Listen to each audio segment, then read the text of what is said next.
Welcome once again, student. We are in project Roads, which is conducted by Red Shikshan Sansthan. My name is Shinde MB, and today we are discussing our same topic, limit. But in this section, we are studying another method. That means how to evaluate the limit of exponential function. In previous one session, we have discussed how to evaluate the limit of algebraic functions, limit of trigonometric function, and this section we are discussing how to evaluate the exponential function.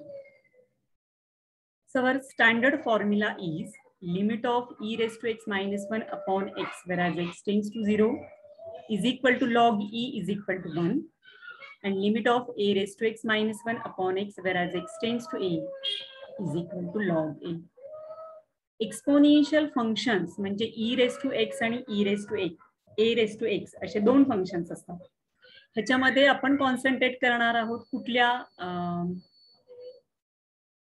फंक्शनवर, तर पहिलं आहे आपलं ए raise to x, हे एक exponential function, आणि e raise to x हे सुद्धा एक्सपोनेन्शियल फंक्शन. पण त्यांचे स्टँडर्ड फॉर्म्युले कसे असायला हवे, जे आता इथे स्क्रीनवर दिसत आहेत ते. मग जर काही एक्झाम्पल्स मध्ये एक्सपोनेन्शियल फंक्शन्स असतील तर त्याच्यामध्ये हे दोन फॉर्म्युले ऍडजस्ट केल्या व्यतिरिक्त आपल्याला एक्झाम्पल सॉल्व्ह करता येत नाही. त्याच्यासाठी कंटिन्यू करूयात एक एक्झाम्पल जे एक्सपोनेन्शियल फंक्शनवर डिपेंड असेल. फंक्शन असं आहे limit of 5 raised to x plus 3 raised to x minus 2 raised to x minus 1 upon x. मी पुन्हा एकदा सगळ्यांना कॉन्सन्ट्रेट करायला लावेन अशा एक्सपोनेन्शियल फंक्शन्सवर ज्याच्या डिनॉमिनेटर मध्ये फक्त डायरेक्ट एक एक्स आहे किंवा एक एक्स आपण ऍडजस्ट करू शकतो. म्हणजे डिनॉमिनेटर मध्ये साइन एक्स असेल, कॉस एक्स असेल, टॅन एक्स असेल, not actually cos x, sine x, tan x किंवा एक्स, किंवा अशा कुठल्याही तत्सम टर्म्स असतील की डिनॉमिनेटर मध्ये फक्त एक्स, एकच एक्स ऍडजस्ट होईल. अशा सगळ्या ठिकाणी आता जी मेथड वापरते मी ती मेथड वापरणार. काय मेथड सांगतेय, 5 raised to x plus 3 raised to x 2 raised to x असे तीन एक्सपोनेन्शियल फंक्शन्स आहेत. मग स्टँडर्ड फॉर्म्युला तुम्हाला काय सांगतोय, तर 5 raised to x चा स्टँडर्ड फॉर्म्युला ऍडजस्ट करायचा असेल तर 5 raised to x पहिल्यांदा -1 ऍडजस्ट करा आणि त्याच्या डिनॉमिनेटर मध्ये पुन्हा x ने डिवाइड करा. सिमिलरली जेव्हा मी 3 raised to x ऑब्झर्व करते तेव्हा 3 raised to x ला मी काय ऍडजस्ट करणार आहे, तर असेल 3 raised to x, त्यातनं मला -1 करायचं आहे आणि त्यातनं मला डिवाइड करायचं आहे x. आणि 2 raised to x ला पण सेम अरेंजमेंट असेल, 2 raised to x मधून आपल्याला एक मायनस करायचं आहे, डिवाइड x करायचे. त्यामुळे पहिली अरेंजमेंट आपली असेल न्यूमरेटर मध्ये 5 raised to x मायनस केला प्लस केला, एक्स्ट्राचे प्लस राहिले आपल्याकडे, बरोबर आहे, कारण की आपल्याला फक्त लागतंय म्हणून आपण फक्त मायनस नाही करू शकत. बघा 5 raised to x मध्ये -1 केला +1 केला. 3 raised to x मध्ये आपण काय करू शकतो, एक मायनस करणार आणि एक प्लस करणार, बरोबर आहे. एक मायनस केला आणि एक प्लस केला तर पुढे काय चेंजेस झाले पहा. इथं 5 raised to x -1 केला, एक प्लस केला. 3 raised to x एक मायनस केला, म्हणजे तुम्हाला अजून एक ऍड करावा लागेल, बरोबर आहे. ठीक आहे. आता हे 2 raised to x चे चिन्ह मायनस आहे, याचा अर्थ मी इथे 2 raised to x ला -1 + 1 ची अरेंजमेंट देणार, बरोबर. म्हणजे मी 2 raised to x ला काय केलं, +1 -1 ची अरेंजमेंट दिली, तर -1 मी एक्स्ट्रा ऍड केला आणि हा एक्स्ट्रा -1 तर ऑलरेडी आपल्याकडे आलेलाच आहे. याचा अर्थ हे जर 3 स्टँडर्ड फॉर्मॅट मला ऍडजस्ट करायचे असतील तर मी एक -1 + 1 केला, एक -1 + 1 केला आणि 2 raised to x ला एक प्लस एक मायनस केला आणि हा एक्स्ट्रा राहिलेला -1, म्हणजे हे +2 ह्या -2 बरोबर कॅन्सल झाले स्टुडंट्स. आणि माझा न्यूमरेटर आता दिसतोय त्या स्टँडर्ड फॉर्मॅट मध्ये ऍडजस्ट झालेला आहे. आता इथं अनुषंगाने जे चेंजेस करायचे ते काय, तर डिनॉमिनेटर मध्ये एक्स जायचं आहे. ही अरेंजमेंट आता आपण कशी करू शकते, हा जो डिनॉमिनेटर मधला एक्स आहे तो सेपरेट प्रत्येक टर्मला द्या. दिला. प्लस साइन असेल तर प्लसचा अल्जेब्रा वापरा, मायनस असेल तर अल्जेब्राचे मायनसचे रूल वापरा. लिमिट सेपरेट करा. लिमिट जर मी सेपरेट केले तर limit of 5⁻x - 1 divided by x, इथं पण स्टँडर्ड लिमिट झालंय, इथं पण स्टँडर्ड लिमिट झालंय. प्रश्न फक्त आहे ह्या चिन्हांचा, आपण चिन्ह प्रॉपर लिहिलेली आहेत का पहा. इथे आहे प्लस, इथे आहे मायनस. आता जर लिमिट मी सेपरेट केलं असेल तर ह्याचा आउटपुट सुद्धा मी सेपरेट देणार आहे.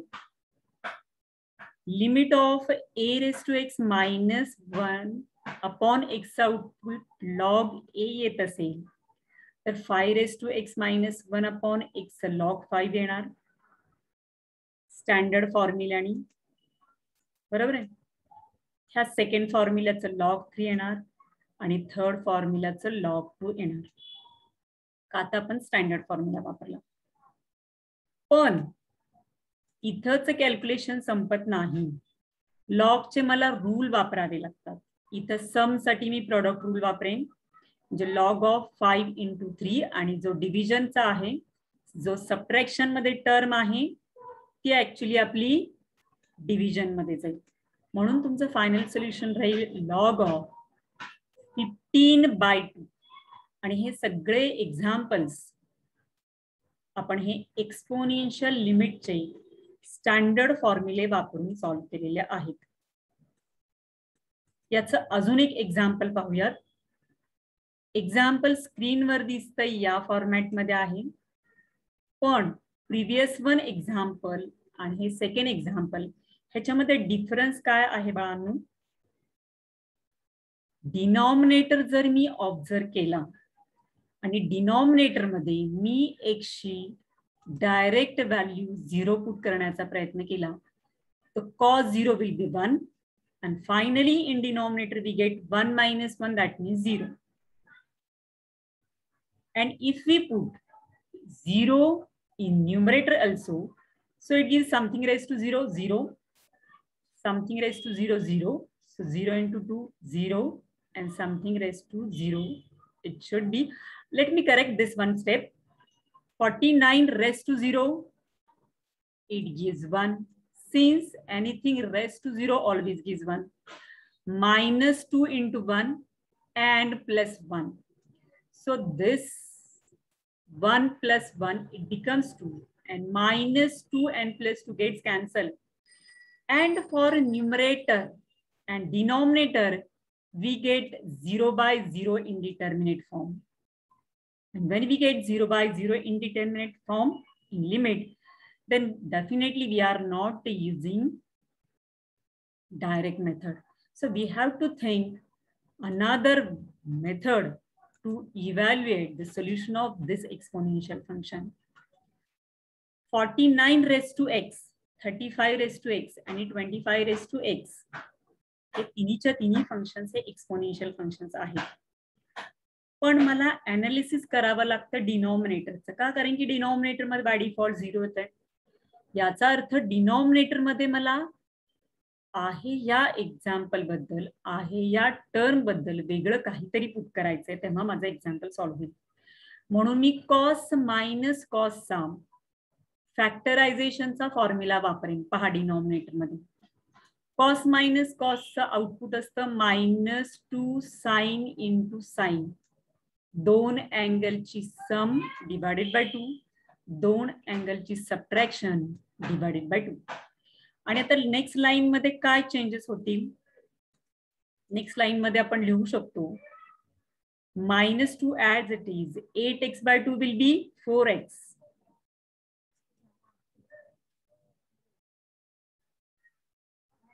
4x. And 5x - 2x will be 2x divided by 2, it gives plain x.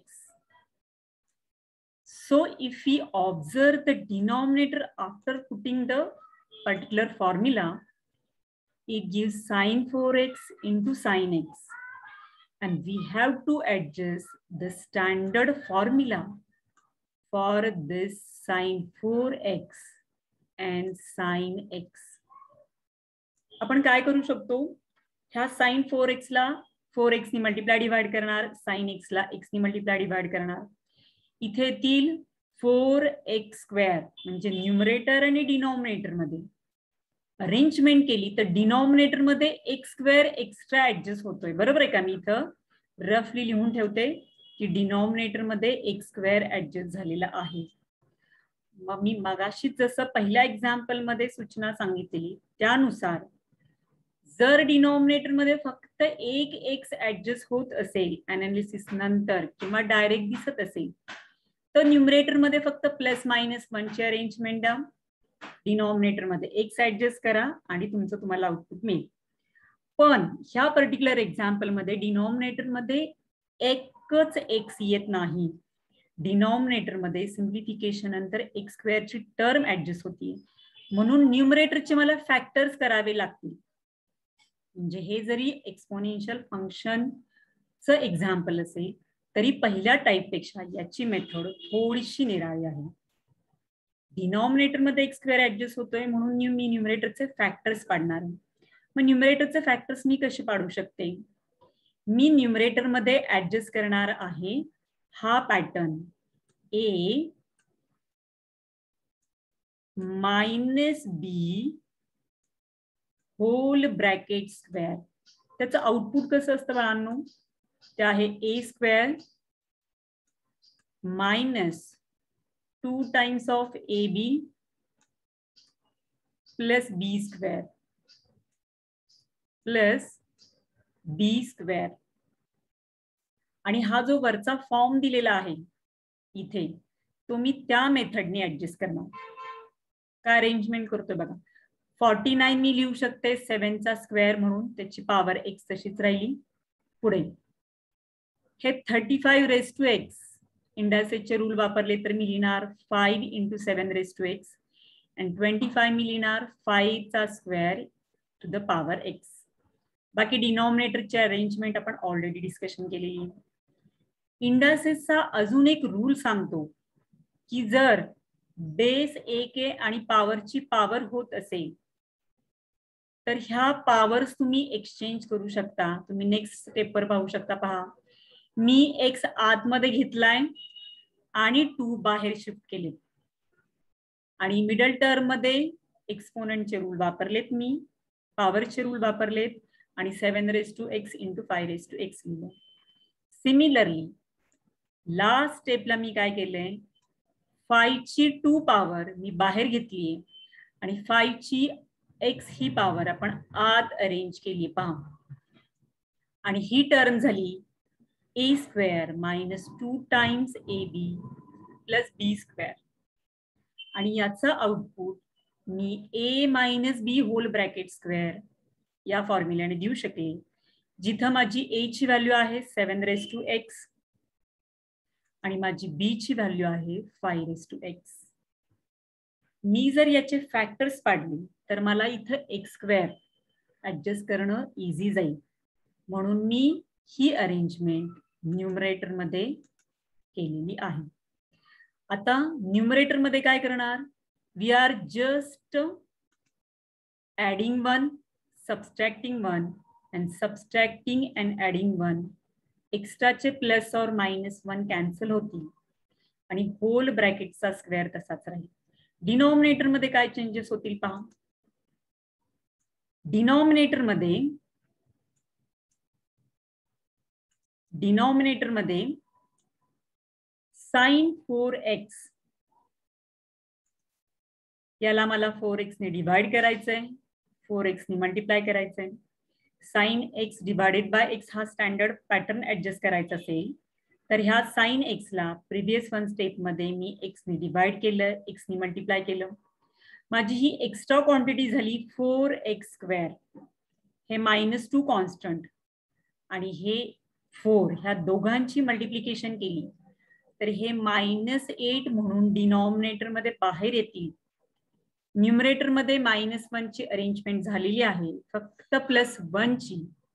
Denominator मध्ये x ची अरेंजमेंट राहिली आहे, -1 ची अरेंजमेंट झाली. ती अरेंजमेंट आपण नेक्स्ट लाईन वर जर करायचं म्हटलं तर काय कॅल्क्युलेशन्स होतील पहा. न्यूमरेटर मध्ये 7x-1 डिवाइडेड बाय x आणि 5x-1 डिवाइडेड बाय x घेतले. म्हणजे मी डिवाइड केला x नी, मी मल्टिप्लाय केला x नी, आणि x बाहेर जाताना काय म्हणून बाहेर पडणार आहे, तर तो x² म्हणून बाहेर पडेल. आणि डिनॉमिनेटर मध्ये ऑलरेडी आपली अरेंजमेंट आपण पाहिलेली आहे की हे x² न्यूमरेटर मधल्या x² बरोबर जातील. आणि हे 4 आणि हे -2 आपण बाहेर घेणार. याचं सेपरेट लिमिट घ्यायचं, दुसऱ्या टर्मचं सेपरेट लिमिट घ्यायचं, डिनॉमिनेटर मधलं पहिल्या टर्मचं सेपरेट लिमिट घ्यायचं, दुसऱ्या टर्मचं सेपरेट लिमिट. म्हणजे मी काय स्टेप्स ओबे केल्या, मी कॉन्स्टंट लिमिटच्या बाहेर घेतले आणि प्रत्येक टर्मचं सेपरेट लिमिट दिलं. जर x² कॅन्सल झाले तरच मी ही स्टेप वापरू शकते. आता काय चेंज होतील पहा. खाली -2/8 लिमिटच्या बाहेर ॲज अ -1/8 म्हणून. न्यूमरेटर मध्ये 7x-1 चं सेपरेट लिमिट, 5x-1 चं सेपरेट लिमिट, पण त्याची होल ब्रॅकेट 2 आहे, ही मात्र विसरता कामा नये, ही आपल्याला लक्षात ठेवावी लागणार. डिनॉमिनेटर मध्ये आपण sin 4x चं लिमिट सेपरेट घेतलंय, sin x चं लिमिट सेपरेट घेतलंय. सगळे स्टँडर्ड लिमिट्स मी सेपरेट केल्यावर का आउटपुट मिळेल पहा. -1/8 तसेच राहतील. याचा आउटपुट log 7 - log 5 येईल, होल ब्रॅकेटचा स्क्वेअर. पण log 7 - log 5 चं लॉगच्या रूल्सनी जर आपण सिम्प्लिफिकेशन दिलं तर काय आउटपुट येण्याची शक्यता आहे बाळांनो. न्यूमरेटर मध्ये -8 तसेच राहिले, पण डिनॉमिनेटर मध्ये -8 तसेच झाले.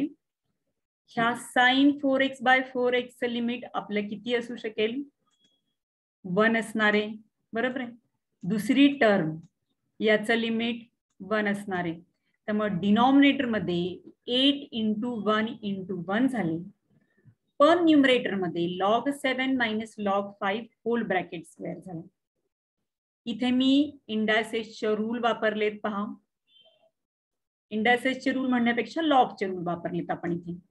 म्हणजे इथे झाला log 7/2, डिव्हिजनचा रूल वापरला, whole bracket square divided by 8. दिलेल्या एक्झाम्पलचं हे आपलं झालं फायनल सोल्युशन. इथे 2 गोष्टी मी रिकॉल केल्या. एक्सपोनेन्शियल फंक्शनच्या लिमिटमध्ये जर डिनॉमिनेटर मध्ये एकच x येत असेल तर सिंपल मेथड वापरा, -1 + 1 ची अरेंजमेंट, डिनॉमिनेटर x. पण जर डिनॉमिनेटर मध्ये x² येत असतील तर न्यूमरेटरचे फॅक्टर्स करा आणि एक्झाम्पल सॉल्व्ह करा. त्यामुळे आजच्या या सेशन मध्ये आपण पाहिलेलं आहे लिमिट मध्ये एक्सपोनेन्शियल फंक्शनचं लिमिट कसं घ्यायचं आणि ते कसं सॉल्व्ह करायचं. या एक्झाम्पल बरोबरच आपण इथे थांबूयात. So let me stop here, guys.